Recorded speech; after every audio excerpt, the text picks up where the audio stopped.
வந்து சாம்பாரோட தராங்க.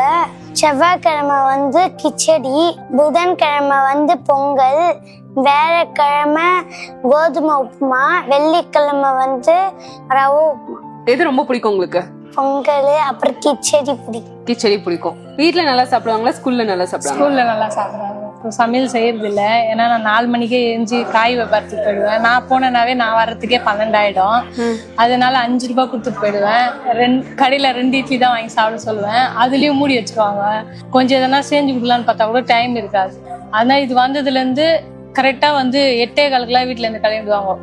கிளம்பி போனாங்கன்னா சாப்பிட்டு போய் ப்ரேயருக்கு எல்லாமே நிக்கிறதுல சரி, கிளாஸ் டீச்சர் என்ன டெஸ்ட்டுக்கோ எதனா சொல்லியிருந்தாலும் அதெல்லாம் படிச்சுட்டு கரெக்டா உக்காரதுல. அது இல்லாத அவங்க ஃப்ரெண்டுங்க கூட எல்லாம் வந்து உட்காந்து சாப்பிடுவாங்க. மோஸ்ட்லி எனக்கு இப்போ இதுலன்னா எனக்கு இதுன்னா வந்து இந்த கேரட்டு, இந்த பீட்ரூட்டு இதெல்லாம் சுத்தமா சாப்பிடாது இருக்கும். அதெல்லாம் சாப்பிடாதுக்கு வச்சு இப்போ 6 மாசத்துக்கு முன்னாடி ஒரு வாட்டி வந்து எடை போட்டு பார்த்தாங்க. அப்ப கம்மியா இருந்துச்சு. இப்போ வந்து டீச்சர் கம்பல்சரி இதெல்லாம் போடுறாங்க, இதெல்லாம் சாப்பிட்டுதான் ஆகணும்னு அவங்க வந்து ஒரு மோட்டிவேஷன் கொடுத்து நல்லா இது பண்ணதாச்சு. இப்ப கரெக்டா சாப்பிடுறது. முட்டை அதெல்லாம் வந்து கொஞ்சம் வாசனை வந்தா சாப்பிடாது இருந்துச்சு. எல்லாமே ரெகுலரா கரெக்டா சாப்பிடுது, எந்த பிரச்சனையும் இல்லை.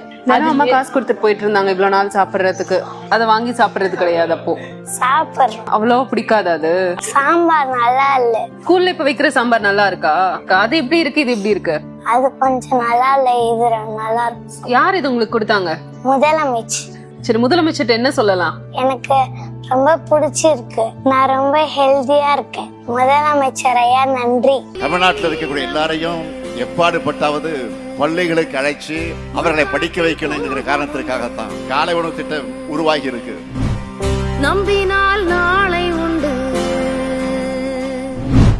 வெளியீடு உங்கள் செய்தி மக்கள் தொடர்பு துறை.